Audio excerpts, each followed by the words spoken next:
വിജ്ഞാനീയം, പിന്നെ അവതരിപ്പിക്കുന്ന രീതികൾ ഒക്കെ പലപ്പോഴും ആൾക്കാർക്ക് സ്വീകാര്യമായിരുന്നില്ല. പ്രത്യേകിച്ച് ഏതൻസിലൊക്കെ പ്രസംഗിക്കുമ്പോൾ പിന്നീട് ഞങ്ങൾ വന്ന് കേട്ടോളാമെന്നൊക്കെ പറഞ്ഞിട്ട് ആൾക്കാർ പിരിഞ്ഞു പോണ കാണാം. ഒരു പരാജയപ്പെട്ട പ്രസംഗികനായിരുന്നു ആദ്യം. പ്രസംഗിച്ച് ആൾക്കാർ കേട്ട് ഉറക്കം തൂങ്ങി താഴെ വീണ് മരിച്ച കഥ വരെ ഉണ്ട് പൗലോസിൻ്റെ ചരിത്രത്തിൽ. അപ്പം അതെല്ലാം പൗലോസിനെ കർത്താവ് ക്രമീകരിക്കുകയാണ്. പക്ഷേ എഴുത്തിലെന്ന് വെച്ച് കഴിഞ്ഞാൽ എല്ലാവരേക്കാൾ മൂർച്ചയുള്ള എഴുത്തുകൾ എഴുതും. ക്രിസ്തുവിജ്ഞാനീയം സഭയുടേത് പൗലോസിൻ്റെതാണ്. എഴുത്തിൽ ഭയങ്കരമല്ലാത്ത അഭിഷേകമാണ്.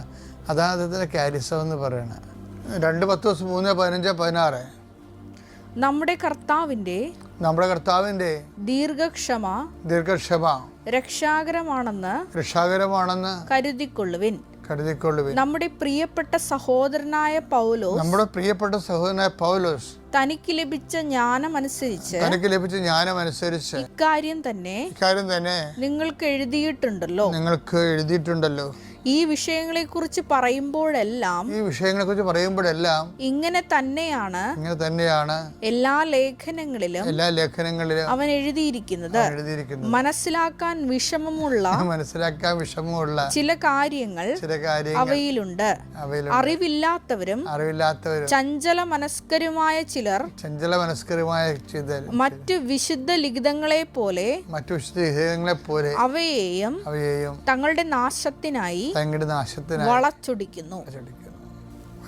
അംബിഗസായിട്ടുള്ള കാര്യങ്ങൾ ചില സമയത്ത് ഓരോരുത്തർ അവരവരുടെ താല്പര്യത്തിന് വേണ്ടി വചനങ്ങൾ വളയ്ക്കണ സമയത്ത് തങ്ങളുടെ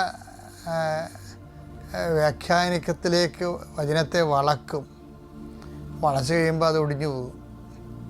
അതാണ്.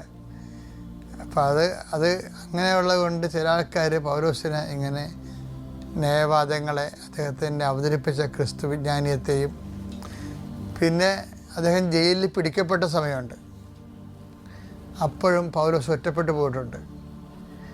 അപ്പം അതൊക്കെ താൻ അനുഭവിച്ചവരുള്ള സങ്കടങ്ങളാണത്. പക്ഷേ ഈ സങ്കടങ്ങളെ ശരിക്കും പറഞ്ഞാൽ പൗലോസിന് പറ്റിയ ഒരു അബദ്ധം എന്ന് പറയുന്നത് അമ്മയെ കണ്ടുമുട്ടിയില്ല എന്ന് തന്നെയാണ്.